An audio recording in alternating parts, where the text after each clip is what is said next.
Welcome to Agenda Edina, a news program summarizing the actions taken at City Hall that affect you most.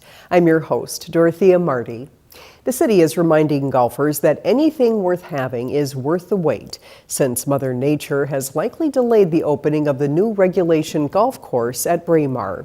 Grass seeding hasn't been finished on about 1/3 of the new 18-hole course, and many trees hadn't been planted by the time the ground froze this season. The past summer dampened hopes of golfers across the Twin Cities. Much higher than average rain inundated courses. For those under construction, it upended construction schedules and turned sculpted fairways into muddy streams. The new Braemar golf course, designed by the highly regarded Richard Mandel, was scheduled to open in August 2018.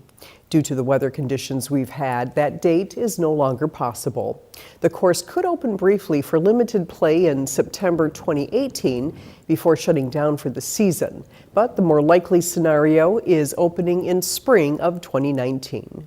The delay actually helps us in the grow-in process. We'll have a better product, we'll have a better knit product, better turf conditions. So it's unfortunate that we can't get going as soon as we wanted to, but the end product will be better for it. To be hardy and healthy enough to withstand golfers and their club swings, golf course turfs need a minimum of 3 full growing seasons to get properly established. The most complete holes at Braemar Golf Course had most of 1 full season before freezing weather set in. The delay is also a hit to Braemar's budget. The 2018 budget assumes the course will be open at least part of the year. If it isn't, a plan has been created to reduce payroll and expenses to minimize the loss.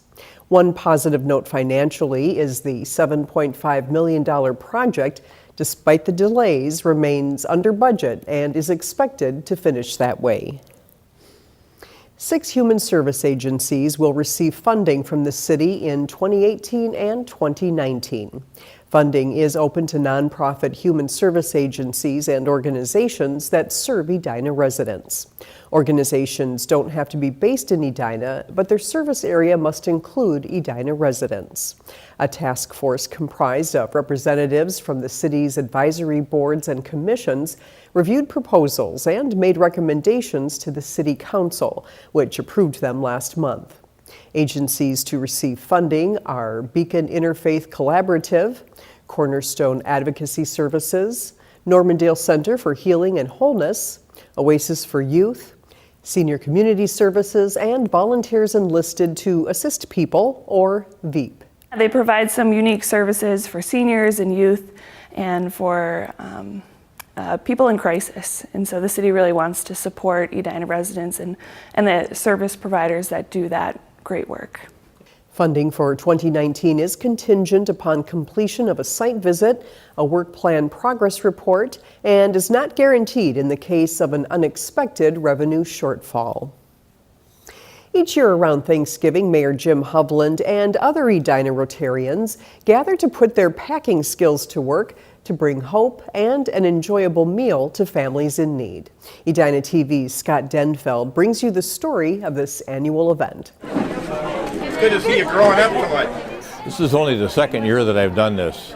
Usually my schedule hasn't permitted me coming over here, but I came last year, and I just thought it was an incredible experience to see Rotary, everybody here from the morning club and the noon club, packing almost 100 meals for people that need them and want to be able to have a great Thanksgiving celebration just like everybody else. And the baskets were overflowing with a 13-pound turkey, a quart of gravy, mashed potatoes, stuffing, cranberry, cans of corn, beans, peas, fruit cocktail, sweet potatoes, a pie, as well as a bag of oranges and a loaf of bread. So it's a lot of food. We've been great help over the years. I think they indicated today they've distributed over 1,000 meals over the past decade or so to needy families. And then I think the first intent was to make sure that everybody was able to enjoy Thanksgiving to the extent we could help. Big or small? And then what evolved from that was Ted Field's work with warm hands, warm heads, warm hearts, and all of the mittens and hats that he distributed over the years.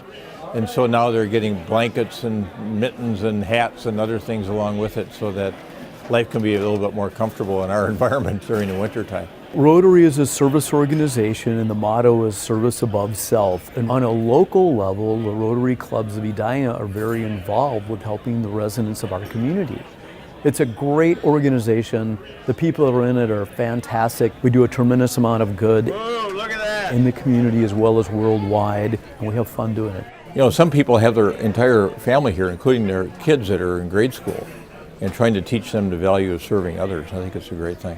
So every year it seems like more and more people want to participate, and we gave 80 baskets. I really commend not only people that organize it, but those folks out that are going out as families to deliver these meals to folks in our broader community. It certainly gets me in the Thanksgiving mood and makes me appreciative of everything that we have. It's all part of making you feel like you've done something to help somebody other than just yourself or your own family. Michael Stanzak has been a co-chair of the event since 2002, and the Edina Rotary Club has been packing Thanksgiving baskets for the past 20 years. Thanks for watching this episode of Agenda Edina. I'm your host, Dorothea Marty.